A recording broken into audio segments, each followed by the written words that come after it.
Bonjour à tous et bonjour YouTube. Aujourd'hui, la suite de mon programme et on va aujourd'hui parler du maintien de l'ordre et de la justice. Un maintien de l'ordre efficace nécessite la confiance de la population envers les forces de l'ordre ainsi qu'un système judiciaire juste et un système pénitentiaire respectant la dignité des détenus mais qui n'oublie pas d'être dissuasif. Le manque d'exemplarité répétée de certains agents du maintien de l'ordre, la justice à deux vitesses selon la nature des crimes commis ou des personnes jugées, et les déficiences du système pénitentiaire nécessitent des efforts importants dans ces trois domaines. Donc la première partie va porter sur la redéfinition des missions des forces de l'ordre. Donc dans un premier temps, je propose de retirer les objectifs chiffrés des forces de l'ordre et de se concentrer sur des objectifs de service public et de proximité avec la population. Alors ça, voilà, les objectifs chiffrés des forces de l'ordre, ça date de Nicolas Sarkozy, qui avait mis en place ça lorsqu'il était ministre de l'Intérieur pour soi-disant motiver les forces de l'ordre à faire des interpellations.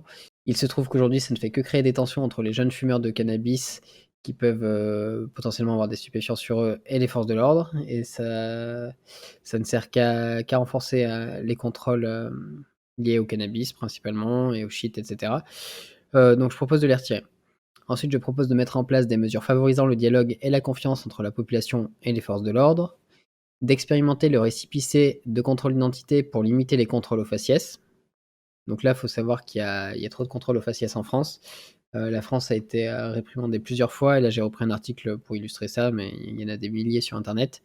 Donc l'État français, rappelé à l'ordre à plusieurs reprises, depuis plus de 10 ans, des instances européennes et onusiennes exhortent les autorités françaises à mettre un terme au contrôle d'identité discriminatoire. Le 28 juin dernier, la haute-commissaire des Nations Unies aux droits de l'homme a épinglé la France en raison des contrôles d'identité aux faciès dans son rapport sur la promotion et protection des droits de l'homme et des libertés fondamentales des Africains et des personnes d'ascendance africaine face au recours excessif à la force et aux autres violations des droits de l'homme dont se rendent coupables des membres des forces de l'ordre. Quelques semaines plus tôt, le 8 juin 2021, la Cour d'appel de Paris a une fois de plus condamné l'État pour faute lourde dans l'affaire des contrôles d'identité discriminatoires de trois lycéens qui revenaient d'un voyage scolaire dans une gare parisienne en 2017. Donc il y a un réel problème de contrôle aux faciès, et pour rendre les choses plus claires, moi je fais partie de ceux qui pensent qu'il faut mettre en place un récépissé afin que l'on sache s'il y a contrôle aux faciès, ce qui semble être le cas, et surtout dans quelle ampleur pour qu'on puisse mettre en place des mesures adéquates. Ensuite, je propose de s'attaquer aux zones de non-droit en concentrant les moyens sur le démantèlement des trafics de drogue, d'armes et d'êtres humains. D'autoriser et de rendre publiques les statistiques sur les profils des délinquants pour établir des réponses adaptées, que ce soit en termes de stratégie de maintien de l'ordre ou de prévention de la délinquance. Pour moi, ça ne me gêne absolument pas qu'il y ait des statistiques ethniques ou autres sur les délinquants, tant que ça reste privé, bien évidemment, et que ce ne soit pas accessible par le grand public ni par quelques entités privées que ce soit. Il faut forcément que ces données soient ultra sécurisées. Mais pour moi, ça ne me choquerait pas que l'on sache si certaines populations sont plus aptes à commettre des délits que d'autres, tout en bien évidemment ne prenant pas ces données comme seule source d'explication, en ne considérant pas que si par exemple des populations d'origine immigrée étaient plus délinquantes que d'autres, que ce soit parce qu'elles sont immigrées qu'elles commettent ces délits. Le but est d'apporter des réponses pour que un minimum de délits soit commis dans le pays et que l'on puisse faire de la prévention auprès des populations les plus à risque. Ensuite, je propose de légaliser et d'encadrer la vente de cannabis afin de priver d'argent une économie souterraine, notamment liée au terrorisme, et de libérer du temps aux forces de l'ordre et à la justice pour d'autres tâches plus importantes. Et par ailleurs, d'affecter les recettes des taxes sur le cannabis à la lutte contre les addictions. Tabac, alcool, drogue et jeux, sachant que la consommation d'alcool et de tabac sont les deux premières causes de mortalité en France. Donc plutôt que de courir après quelques fumeurs de joints dans toutes les banlieues de France, je propose plutôt de mettre en place une légalisation du cannabis qui permettrait donc d'encadrer les choses et de pouvoir lutter plus fortement contre les autres économies souterraines, bien plus importantes que simplement vendre quelques dizaines d'euros, quelques centaines d'euros de shit et de bœufs chaque mois. Ensuite, je propose de payer ou faire récupérer les heures dues aux forces de l'ordre. Donc là, pareil, j'ai pris un petit article pour illustrer la chose. En 2000, c'était en quelle année? En 2019, il y a Castaner qui avait réglé partie des heures supplémentaires qui étaient dues aux forces de l'ordre, notamment pour se faire bien voir pendant la crise des Gilets jaunes, hein, faut pas se cacher. C'est pas un geste désintéressé. Mais il y a encore 23 millions d'heures supplémentaires qui sont impayées. Donc ça, c'était en 2019. J'imagine qu'il y en a encore énormément qui sont impayées. Et donc je pense que la moindre des choses, c'est que l'État paye les heures qu'il doit à ses fonctionnaires. Donc ce serait une mesure simple à mettre en place, payer ou faire récupérer les heures dues aux forces de l'ordre. Ensuite, je propose de décharger les policiers des tâches administratives en recrutant du personnel dédié. Donc là, pareil, un policier, c'est là pour maintenir l'ordre, c'est pas là pour remplir des documents dans un bureau. Donc recrutons des fonctionnaires chargés de remplir ces documents plutôt que de déléguer ces tâches à des officiers de police. J'en viens donc au deuxième point concernant le maintien de l'ordre et la justice, qui concerne le renforcement du système judiciaire.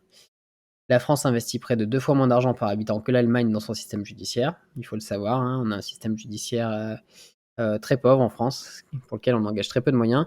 Donc je propose de donner au système judiciaire les moyens d'appliquer les peines définies par la loi pour accompagner le travail des forces de l'ordre. Et pour ce, donc, d'augmenter le personnel des tribunaux pour les désengorger et d'investir dans le milieu carcéral pour que la détention des personnes condamnées et leur réhabilitation se fassent dans des conditions dignes, que ce soit en termes d'hygiène, de soins, d'activités sportives et culturelles, mais également adaptées à leur situation. Entre une personne qui est incarcérée pour un meurtre ou une personne qui est incarcérée pour une bagarre à la sortie d'une boîte de nuit, je pense que c'est pas les mêmes réadaptations qui sont nécessaires. Ou pour prendre un exemple encore plus extrême, pour un terroriste, je pense que la réadaptation ne doit pas être la même que pour n'importe quel criminel. Ensuite, je propose de lutter contre la justice à 2 vitesses, donc la justice des riches et la justice des pauvres, en s'assurant que les peines pour les délits financiers soient appliquées, afin que la fraude fiscale, le détournement d'argent public, les délits d'initiés ou toute autre action délictueuse soient punis à la mesure des préjudices infligés. Donc voilà, si on détourne des millions d'euros ou qu'on met au chômage des milliers de gens suite à des actions, à des délits financiers, eh ben on doit en payer les conséquences à la hauteur. Si on met des milliers de gens dans la misère, je pense que c'est bien plus grave que d'être auteur d'un vol ou de je ne sais quel autre crime actuellement fortement puni, alors que, on le sait tous, ceux qui commettent des crimes financiers ont les bons avocats et sont rarement condamnés. Bah moi, je propose qu'on finisse avec ça. Ensuite, je propose de renforcer la législation concernant la délinquance des mineurs pour enrayer la hausse des violences corporelles observées depuis 25 ans. Donc voilà, actuellement, on sait que, à une époque, ben, les violences étaient principalement dues à des jeunes adultes un peu violents, sachant que le foyer familial permettait que les mineurs restent relativement encadrés. Et aujourd'hui, ben, beaucoup de violences corporelles sont dues à des violences de mineurs. Donc je pense qu'il faut adapter notre législation à ça. Alors je propose bien évidemment pas d'enfermer tous les adolescents qui commettent des violences corporelles, mais quand même de renforcer la législation afin que des sanctions plus sévères soient prises à leur encontre. Et ensuite, je propose d'abroger le crédit de réduction de peine correspondant à une remise automatique de peine et d'augmenter les réductions de peine pour les détenus manifestant des efforts sérieux de réadaptation et de supprimer les réductions de peine pour les récidives. Donc là, qu'il y ait des réductions de peine automatiques, je trouve ça pas normal. Je pense que pour avoir une réduction de peine, il faut montrer de la bonne volonté. Il faut prendre le temps de regarder le comportement des détenus sur une longue période et s'assurer qu'effectivement, ils font des efforts pour se réintégrer. Et les réductions de peine alors qu'on a fait des récidives, ça aussi, je trouve ça pas normal. C'est simplement pour désengorger les systèmes pénitentiaires. Ensuite, je propose d'autoriser les bracelets électroniques uniquement pour les crimes sans violence et d'aider à l'anonymisation des victimes en cas de plainte pour violence. Donc voilà, les bracelets électroniques, pour moi, ça doit être pour des personnes qui sont contrôlables et qui ne sont pas dangereux. Donc ils peuvent être dangereux économiquement, hein. Quand on commet un vol, ça crée un préjudice économique à l'entreprise qui est volée. Mais un vol est toujours plus facile à réparer qu'un viol ou qu'un meurtre ou que sais-je. Donc les bracelets électroniques ne doivent être proposés qu'aux inculpés non violents. Et bien évidemment, il faut protéger les victimes qui aujourd'hui ont souvent peur d'aller porter plainte par peur des représailles des auteurs des crimes pour lesquels elles voudraient porter plainte. Ensuite, je propose de développer le travail et l'emploi en détention pour mieux préparer la réinsertion des condamnés à leur libération et leur permettre d'obtenir les moyens d'indemniser les victimes. Donc là, il faut généraliser le travail pour que, d'une part, les gens puissent repartir dans la vie avec un minimum de moyens, mais également, effectivement, quand il y a des victimes qui sont condamnées, c'est bien que la société paye et que l'État indemnise les victimes, mais il faut aussi que l'auteur du crime puisse indemniser les victimes, et donc, pour ce faire, il doit travailler. Ensuite, je propose d'offrir la possibilité d'effectuer des travaux d'intérêt général qualifiée si le bilan de compétences des détenus le permet. Donc là aussi, hein, bien évidemment, on n'est pas obligé de faire des tâches, complètement rébarbatives et sans intérêt aux détenus, hein. Si la personne est qualifiée, et qu'elle peut apporter quelque chose via sa qualification, bah, il faut pas hésiter à en profiter, à lui faire faire des tâches à la hauteur de ses qualifications. D'instaurer un système de tirage au sort pour attribuer les tâches aux détenus et limiter ainsi les trafics, les violences et les rapports de force au sein des espaces carcéraux. Et donc en rendant complètement aléatoires les tâches qui sont attribuées, ça permettrait d'éviter ce genre de phénomène. Les gens ne savant plus qui corrompre ou qui intimider pour obtenir ce qu'ils veulent, ben, automatiquement, ces violences et ces rapports de force, disparaîtraient en partie, hein. Il y aurait toujours des violences et des rapports de force, mais au moins ça permettrait de les limiter. Ensuite, je propose de rétablir les uniformes en prison, d'installer des brouilleurs rendant inutilisables les téléphones portables en cellule et d'établir de manière générale une égalité de traitement entre les détenus. Ensuite, le point suivant concerne la lutte contre le terrorisme. Donc, pour lutter contre le terrorisme, je propose d'évaluer l'efficacité des lois antiterroristes sécuritaires existantes et d'extraire de celles-ci des mesures liberticides dont l'efficacité n'est pas avérée. Donc, suite aux différents états d'urgence, aux différentes lois prises contre le terrorisme, elles ont peu à peu été inscrites dans la loi, mais il n'y a jamais de bilan qui est effectué sur la réelle efficacité de ces mesures. Donc je propose de faire un bilan et d'extraire donc, toutes celles qui seraient trop inefficaces pour avoir un impact significatif. Ensuite, je propose d'accompagner la répression policière d'une politique de justice sociale et d'inclusion citoyenne, permettant de prévenir l'apparition d'extrémistes radicaux, donc via l'éducation, l'enseignement de la laïcité et une baisse des inégalités sociales, afin qu'un minimum de personnes soient tentées de partir vers des courants extrémistes. Ensuite, je propose de renforcer le renseignement territorial en privilégiant l'infiltration auto-technologique, y compris dans le milieu carcéral, pour mieux détecter les radicalisations. Donc là, pas hésiter à envoyer des sortes de top au sein des trafics que l'on veut démanteler. Les hommes sont importants et je pense qu'il faut maintenir un nombre de fonctionnaires qui travaillent à ces tâches-là important. Ensuite, je propose d'instaurer une peine de déchéance des droits civiques en cas de fraude fiscale ou d'activités illicites permettant le financement d'activités terroristes. Donc là, tout simplement, une activité terroriste, bon, je pense que la personne qui veut commettre un acte terroriste n'en aura pas grand-chose à faire, mais si jamais elle survit à son acte terroriste, ou qu'elle est libérée un jour de prison, ben, il faut qu'elle n'ait plus accès à ses droits civiques. Le dernier point concernant donc, le maintien de l'ordre et le système judiciaire, concerne la non-acceptation des violences policières. On en a trop connu pendant la crise des gilets jaunes et même avant durant les manifestations contre la loi El Khomri, donc sous le gouvernement de François Hollande, et donc il faut finir avec ces violences policières. Donc pour ce, je propose de restreindre l'utilisation des lanceurs de balles de défense, les fameuses LBD, au service de gendarmerie. Donc il faut savoir que les balles de défense, la plupart des personnes éborgnées, donc c'est lié à l'utilisation de ces balles et que malheureusement, autant les gendarmes sont parfaitement formés, autant beaucoup de baqueux qui utilisaient ces armes pendant les manifestations ne l'étaient pas et faisaient donc des tirs tendus. Je pense par pur plaisir aussi parce qu'il y a quand même, des caractères assez spéciaux au sein de la BAC, donc je pense qu'il y en avait qui étaient bien contents de pouvoir tirer sur des antifas. Donc voilà, je propose de limiter leur utilisation à la gendarmerie.